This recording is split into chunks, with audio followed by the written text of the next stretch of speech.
Bonjour à tous, c'est dans le cadre de cette série sur le livre des Actes, nous arrivons maintenant au chapitre 22 et comme on l'avait vu la dernière fois au chapitre 21, ce chapitre 22 commence directement avec le témoignage de Paul devant la communauté juive dans la ville de Jérusalem. Souvenons-nous de cette prédiction faite au sujet de Saul de Tarse dès le lendemain de sa conversion. Quand l'Éternel, quand Jésus a dit à Ananias, « Cet homme, Saul de Tarse, est un instrument que j'ai choisi pour porter mon nom devant les nations, devant les rois et devant les fils d'Israël. » Acte 9, verset 15. Voilà donc le destin de Saul de Tarse, devenu l'apôtre Paul. Voilà la raison pour laquelle Paul était convaincu qu'il devait se rendre à Jérusalem, fût-ce au péril de sa vie. Paul maintenant, en cet instant où nous allons lire le chapitre 22, il est dans une situation idéale pour apporter son témoignage. Une fois pour toutes, devant la communauté juive religieuse se trouvant à Jérusalem. Grâce à l'émotion et au tumulte provoqué par ses ennemis, toute la population est au courant de sa présence dans la ville. Leur curiosité les pousse à vouloir l'écouter maintenant de toute leur force.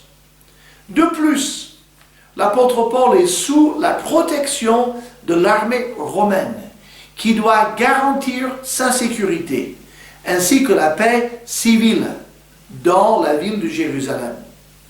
Et enfin, l'apôtre Paul, pour le coup, est situé au-dessus de la foule. Il est sur les marches de la forteresse Antonia. Cette forteresse de garnison de soldats romains était située à l'angle nord-ouest de l'enceinte du temple, qui dominait la terrasse du temple. Cette forteresse d'Antonia était la caserne de la garde romaine, qui était là pour prévenir tout débordement ou trouble parmi la population sur le site. Le Seigneur donne donc à Paul des conditions idéales pour rendre son témoignage de sa foi en Christ et pour défendre le christianisme. On pourrait appeler ce témoignage sa défense ou ma défense, car c'est ainsi qu'il va présenter son témoignage. Et nous lisons Actes chapitre 22. « Hommes, frères et pères, écoutez ce que j'ai maintenant à vous dire pour ma défense. » Lorsqu'ils entendirent qu'il leur parlait en langue hébraïque, ils redoublèrent de silence. Et Paul dit, « Je suis juif, né à Tarse en Cilicie, mais j'ai été élevé dans cette ville-ci et instruit au pied de Gamaliel dans la connaissance exacte de la loi de nos pères, étant plein de zèle pour Dieu, comme vous l'êtes tous aujourd'hui. J'ai persécuté à mort cette doctrine, liant et mettant en prison hommes et femmes. Le souverain sacrificateur et tout le collège des anciens m'en sont témoins. J'ai même reçu d'eux des lettres pour les frères de Damas, où je me rendis afin d'amener liés à Jérusalem ceux qui se trouvaient là et de les faire punir.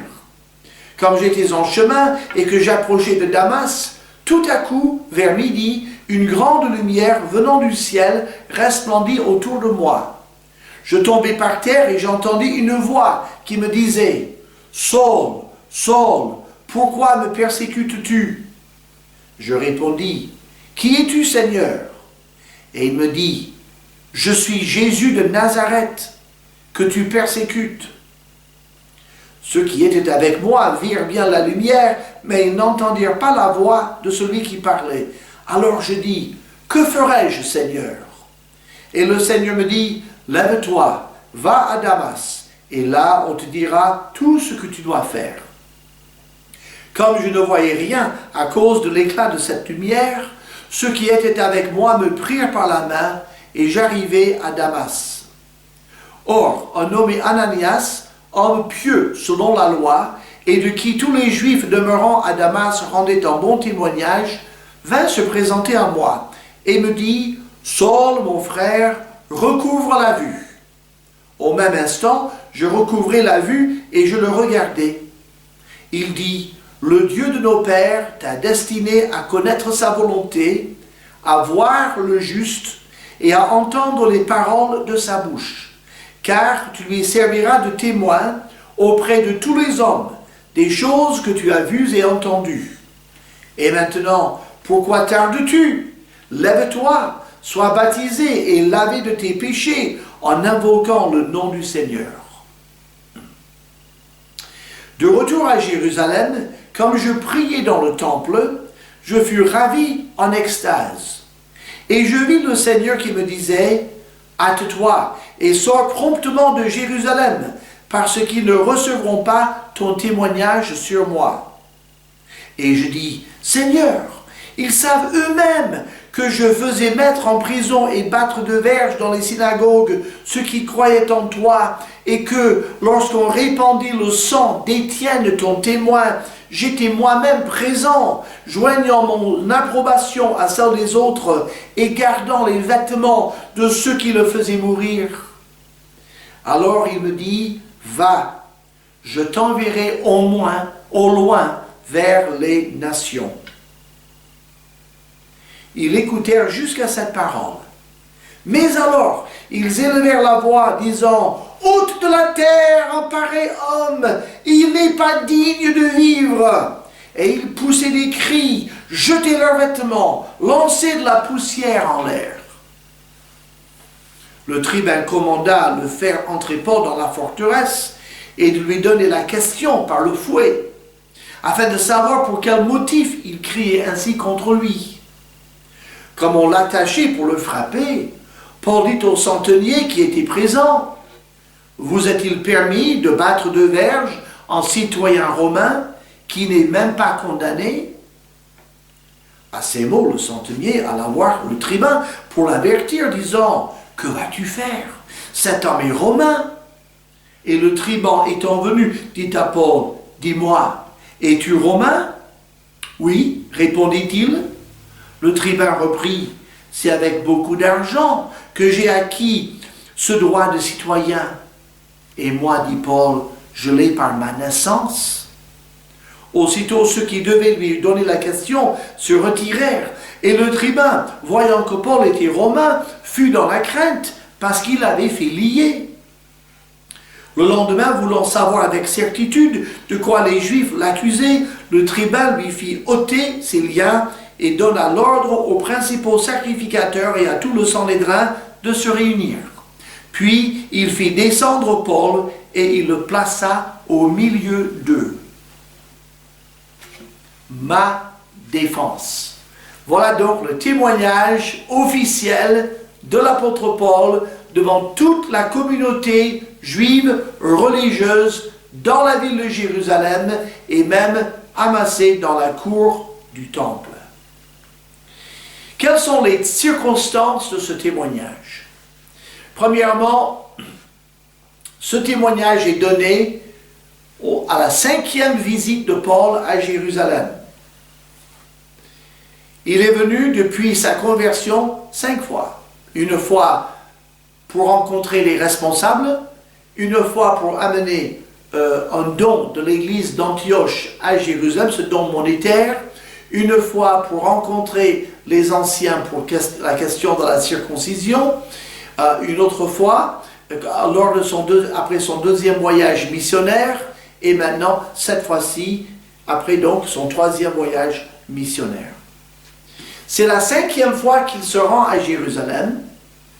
Cette visite va déboucher sur un emprisonnement à Césarée qui va durer 2 ans.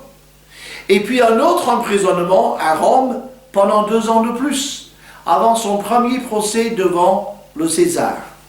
Et on connaît très peu de détails de sa vie après le premier procès. Paul a maintenant entre 25 et 30 ans de ministère derrière lui.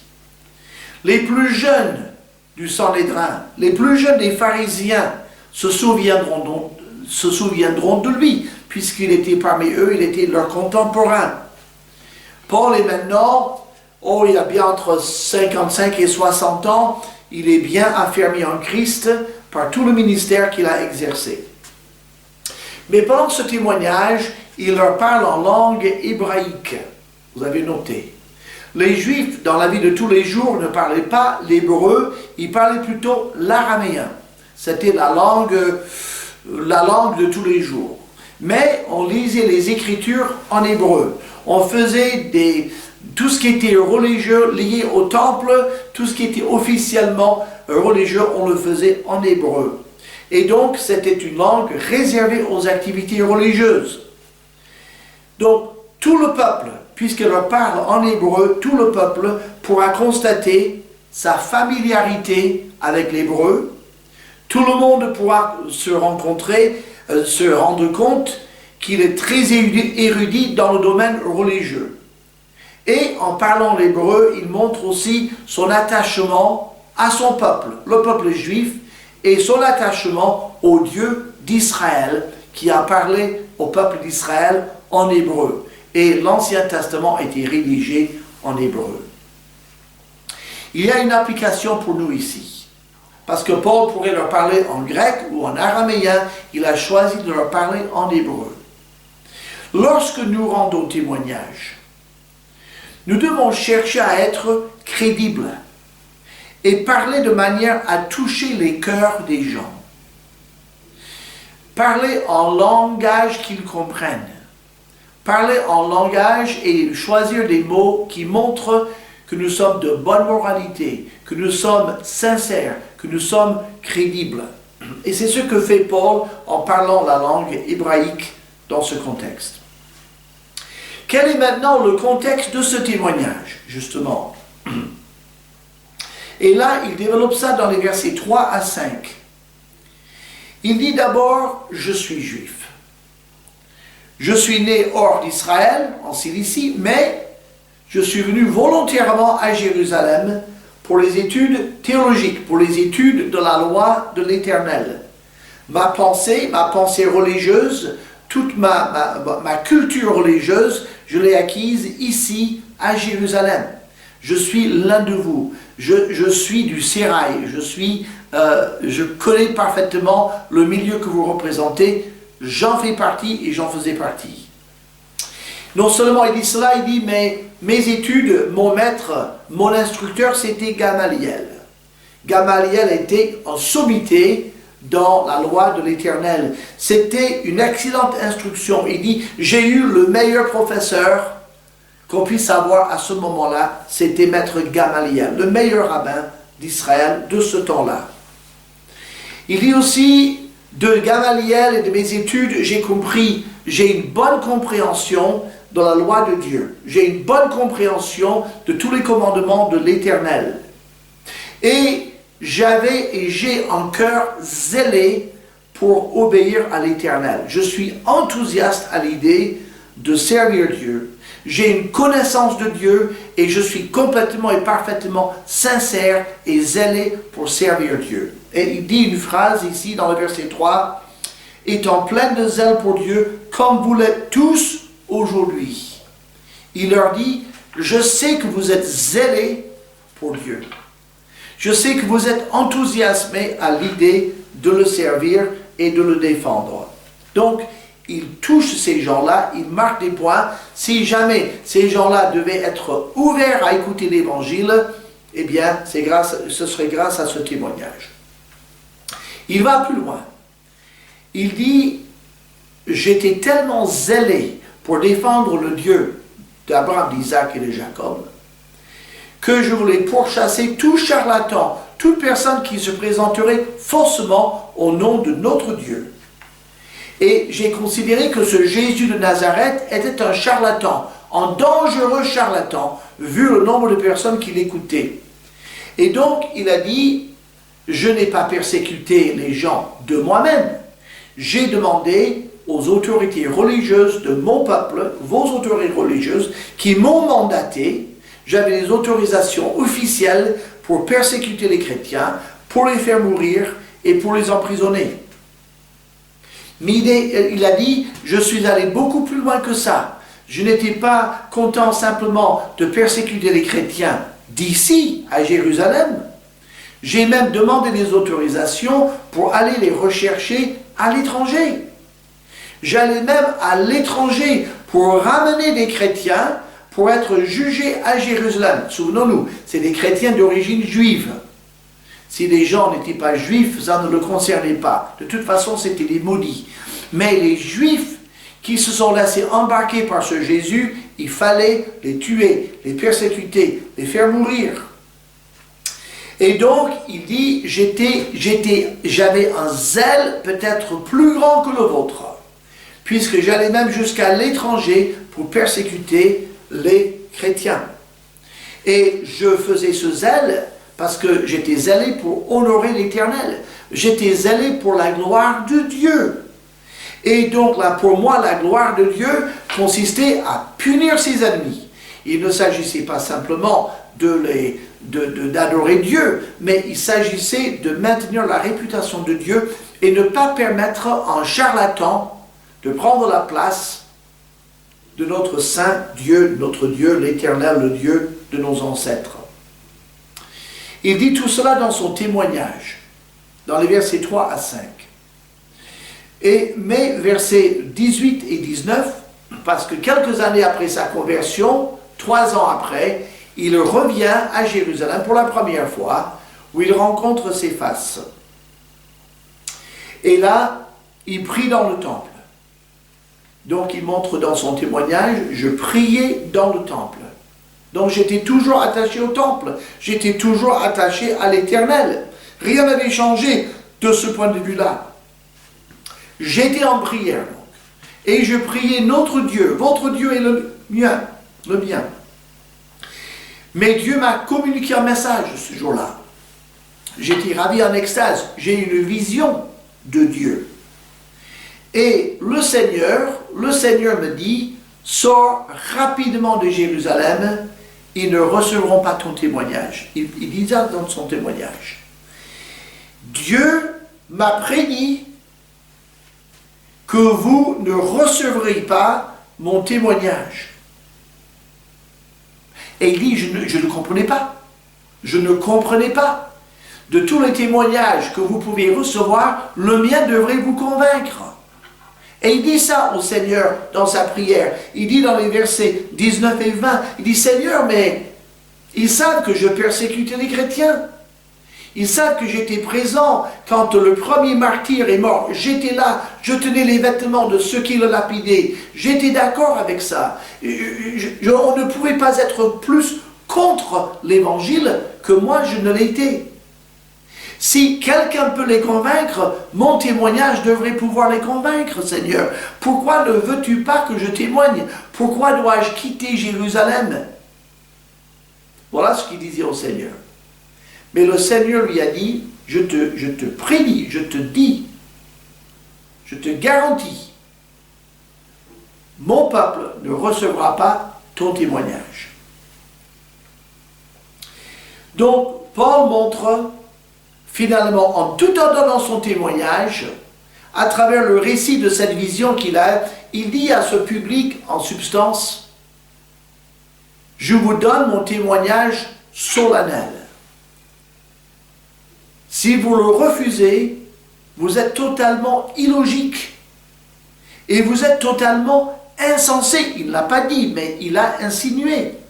J'étais le plus grand persécuteur des chrétiens et aujourd'hui, je défends le christianisme parce que Dieu m'a révélé qui il est.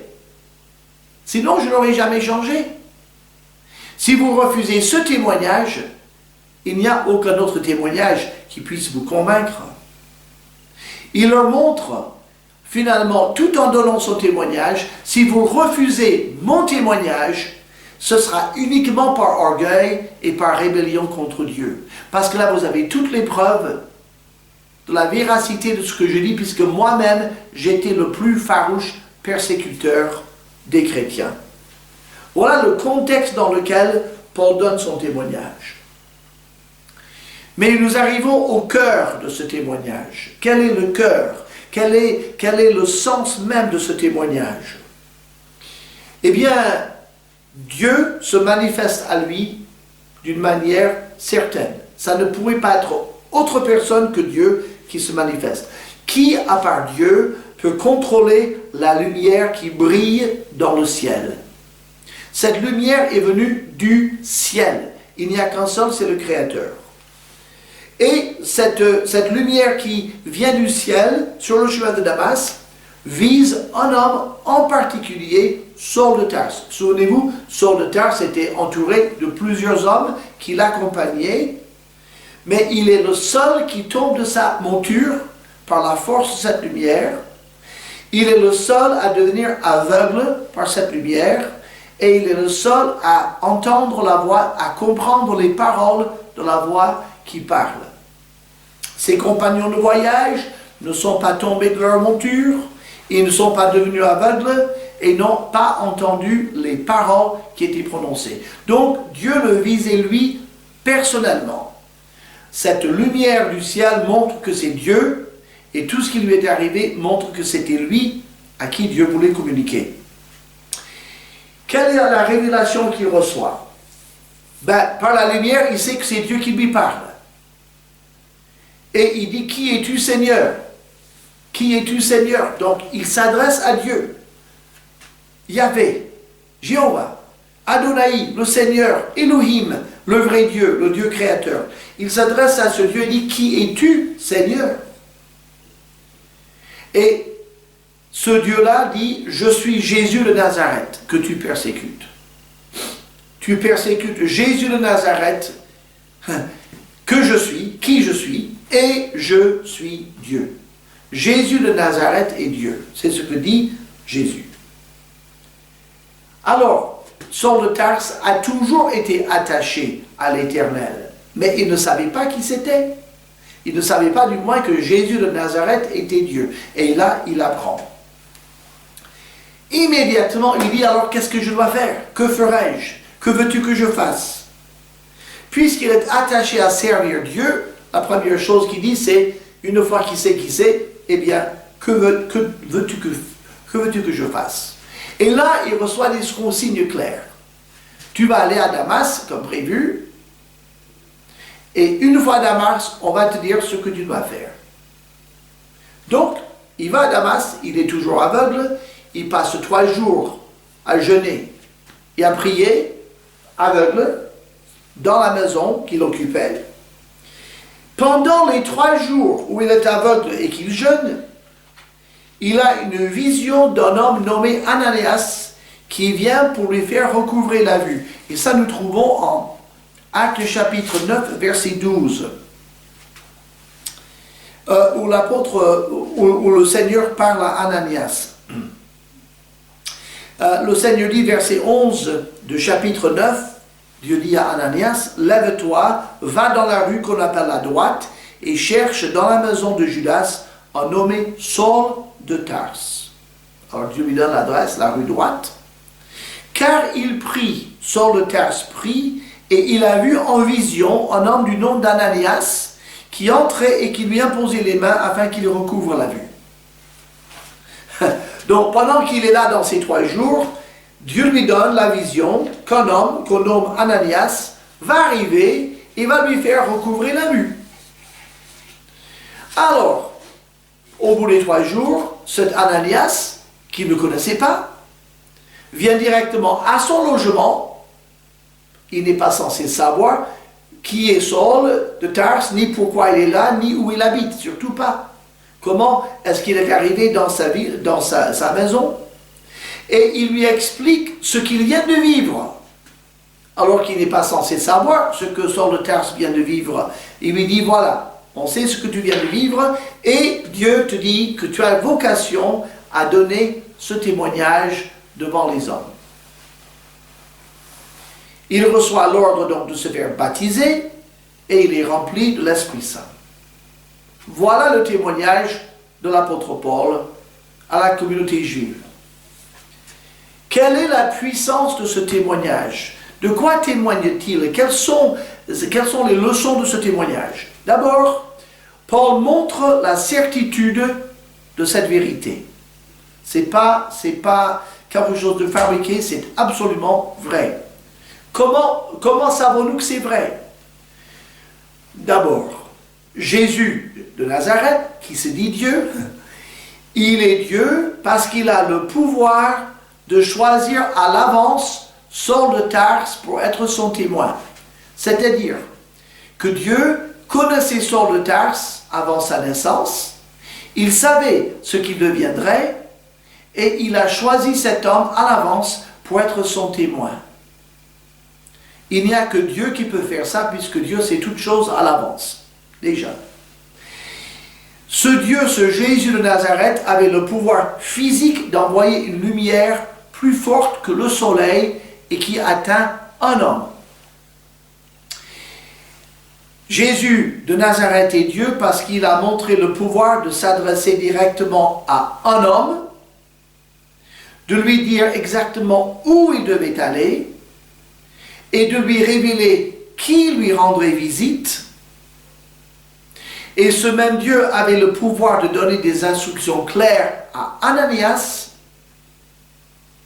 Donc Jésus de Nazareth, Dieu, contrôle toute la situation et montre une connaissance infinie et un pouvoir infini. Il a tout pouvoir, il a toute connaissance. Qui a tout pouvoir et toute connaissance, sinon Dieu? Eh bien Dieu, ici, sur le chemin de Damas, dit à Saul de Tarse, je suis Jésus de Nazareth. Jésus de Nazareth est donc Dieu. Et voilà ce qui ressort du témoignage de Paul. Il y a donc une contradiction dans ce témoignage que nous venons de voir brièvement. L'apôtre Paul montre son attachement à Dieu, le Dieu d'Abraham, d'Isaac et de Jacob, parce qu'il dit, je priais dans le temple, après ma conversion. Donc, prier l'Éternel, le Dieu d'Israël, le Dieu d'Abraham, d'Isaac et de Jacob, ne contredit en rien une croyance en Jésus-Christ, le Messie, Dieu le Fils. Il dit qu'il est en extase, Dieu lui parle clairement. Mais voici la contradiction dans le témoignage, parce qu'il dit, pendant son témoignage, Dieu m'a révélé que vous rejetterez mon témoignage. Avant de donner mon témoignage, je savais déjà que vous le rejetteriez parce que Jésus, le Messie, me l'a dit. Comment Jésus pouvait-il dire à Paul que son témoignage serait rejeté? Et déjà, Jésus l'avait prédit pour lui-même. Il avait dit à ses disciples, le Fils de l'homme sera livré aux mains des pécheurs, sera mis à mort et ressuscitera le troisième jour. Il avait dit aux apôtres, vous allez être persécutés.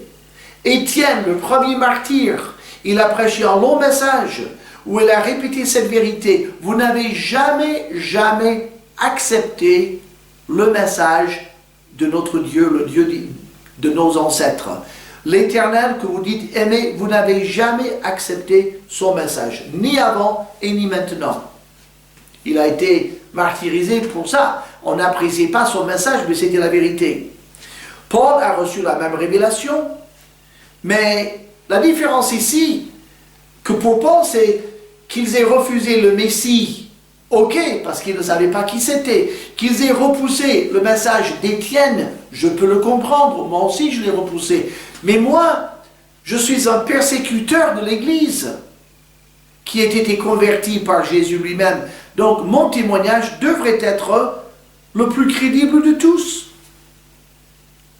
Et le Seigneur lui révèle que malgré ça, le peuple rejette l'Évangile. Et là, il y a une grande application. Quand quelqu'un rejette l'Évangile, ce n'est pas parce que l'Évangile n'est pas crédible. Ce n'est pas parce que le témoin a mal fait son travail. On rejette parce qu'on a un libre arbitre et par rébellion et par péché, on rejette. Il n'y avait aucune raison logique de rejeter le témoignage de Paul, mais le peuple l'a rejeté quand même. Alors, le Seigneur lui dit dans cette extase, dans cette vision, je vais t'envoyer vers les non-juifs pour leur apporter l'évangile de Christ. Eh bien, c'est ce qu'il a fait depuis 20 ans. Il a fait ses voyages missionnaires à Antioche, en Asie, en Achaïe, en Macédoine. Il a fondé des églises parmi les païens et des églises ont été établies. Alors, voici le paradoxe aussi, c'est que le peuple juif ne veut pas de son Messie, c'est clair. mais ils ne veulent pas non plus que les nations en entendent parler. Et c'est là que ça ne va pas. Quand on regarde le verset 21 du chapitre 22, Actes, alors il me dit, va, je t'enverrai au loin vers les nations. Le peuple juif pouvait dire, bon, qu'il aille vers les nations, ça ne nous concerne pas. Ce Jésus, c'est un charlatan, mais les nations, de toute façon, ça sans doute ne va pas intéresser, mais au moins il nous laisse tranquille, qu'il aille vers les nations s'il veut. Ça c'est son problème. On pourrait penser que ce serait leur réaction. Eh bien non. Ils sont scandalisés à l'idée qu'il aille vers les païens, alors qu'eux ne veulent pas son message. Et nous avons la réponse de cela en 1 Thessaloniciens chapitre 2, où Paul donne une description de cette génération juive du 1er siècle qui était terrible. Il dit aux Thessaloniciens, vous avez souffert de la part de vos propres compatriotes les mêmes maux qu'elles ont souffert de la part des Juifs. Ça c'est chapitre 2. 1 Thessaloniciens chapitre 2, versets 14 et 15. Ces Juifs ont fait mourir le Seigneur Jésus et les prophètes. Ils nous ont persécutés. Ils ne plaisent point à Dieu. Et ils sont ennemis de tous les hommes, nous empêchant de parler aux païens pour qu'ils soient sauvés, en sorte qu'ils ne cessent de mettre le comble à leurs péchés, mais la colère a fini par les atteindre. L'apôtre Paul dit aux Romains aussi, la colère de Dieu se révèle du ciel contre toute impiété des hommes qui retiennent injustement la vérité captive. Le fait de ne pas vouloir la vérité pour soi-même, c'est un choix personnel. Mais le fait de persécuter les gens pour qu'ils ne puissent pas porter cette vérité à d'autres, c'est criminel. Et c'était le crime du peuple d'Israël. Il ne veut pas de son Messie, mais il ne veut pas non plus que les nations en profitent et en entendent parler. Voilà la contradiction dans ce témoignage. Mais pour terminer, il y a un contrôle divin sur ce témoignage. Dieu contrôle toutes choses. Dans les versets 22 à 29, donc, il y a une réaction passionnée et meurtrière de la foule. Les gens jettent la poussière en l'air, ils jettent leurs vêtements en l'air, ils n'en peuvent plus, ils sont totalement à l'ouest, comme on dit, ils sont hors d'eux. À l'idée que Paul pouvait donner son message aux nations, il pense même aux Romains.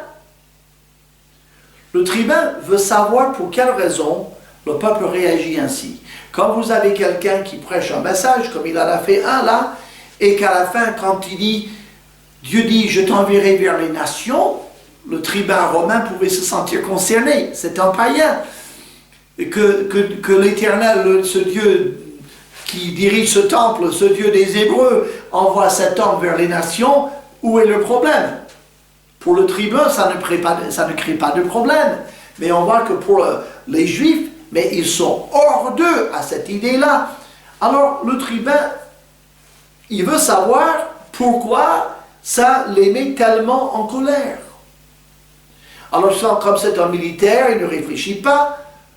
Il aurait pu poser la question à Paul, il pourrait lui dire, mais monsieur, pourquoi votre réponse a mis votre peuple dans un tel état? Regardez comment ils sont. Non, comme c'est un...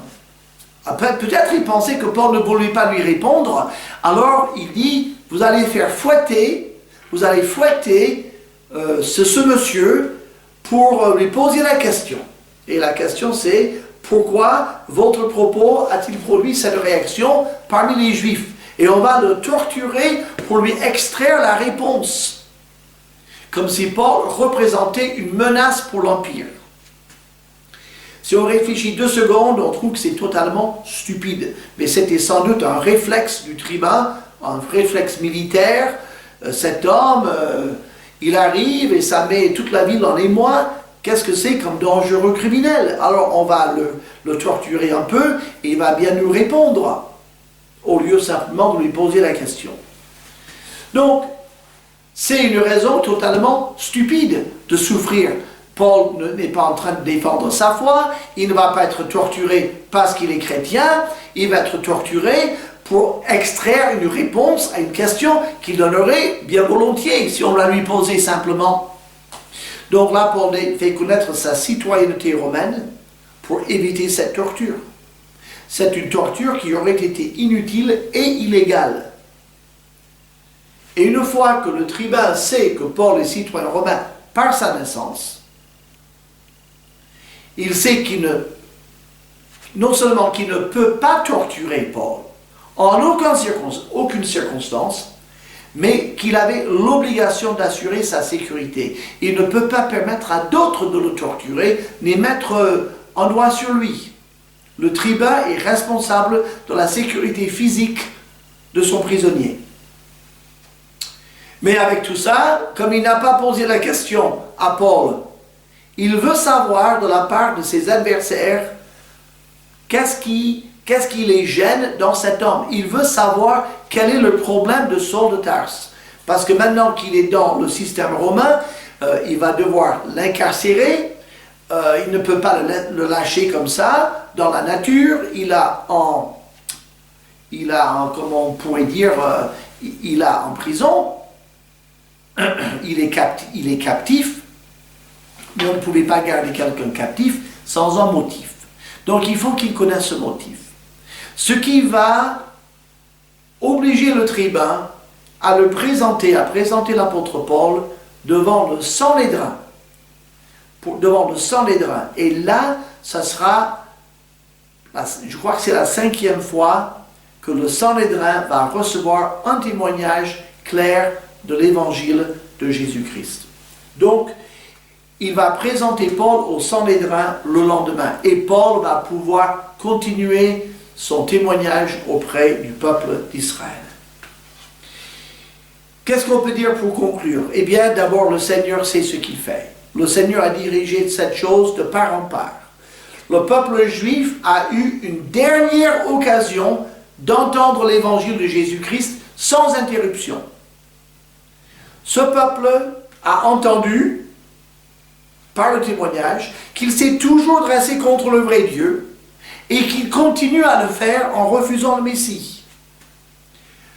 Pour livrer ce message au peuple choisi, le Seigneur prépare son serviteur, le Seigneur protège et préserve son serviteur de tout danger pour accomplir sa mission. Et le dessein de Dieu subsiste. Le désir de Dieu aujourd'hui encore, c'est que tous viennent à la repentance. Et donc Dieu s'adresse avec patience et avec persévérance à tous les hommes. Personne ne pourra jamais accuser Dieu d'être injuste. Parce que Dieu a cherché à avertir, à appeler, à plaider avec tous les hommes. Il ne veut pas les envoyer en enfer, il veut leur salut. Et donc, à notre tour, de rester fidèles à cette mission. Notre Dieu et Père, merci pour ces instants de méditation. Merci pour la défense de l'apôtre Paul, pour le rôle qu'il a joué dans ton plan, pour la manière dont tu l'as protégé, dont tu l'as dirigé, dont tu l'as rempli, pour accomplir ce travail irremplaçable auprès de ton peuple. Nous savons que quelques 20 ans, quelques 15 ans après ces événements, la ville de Jérusalem a été entièrement détruite par la puissance romaine, conformément à la prédiction de Jésus. Mais Seigneur, tu as essayé de les amener à toi. Tu leur as donné toutes les chances d'entendre l'Évangile. Que ce soit par Étienne, que ce soit par l'apôtre Paul, que ce soit par l'Église de Jérusalem, la prédication de la Pentecôte, ou tout l'enseignement de Jésus lui-même dans le temple. Ce peuple a subi la juste rétribution de son refus répété d'écouter l'Évangile. Quelle terrible chose! Nous te prions d'étendre ta grâce afin que les gens qui entendent l'Évangile ne le repoussent pas, mais qu'ils y croient. Aide-nous à être des témoins fidèles de cette merveilleuse nouvelle de salut en Jésus-Christ. Et c'est en son nom que nous prions. Amen. Que le Seigneur vous bénisse.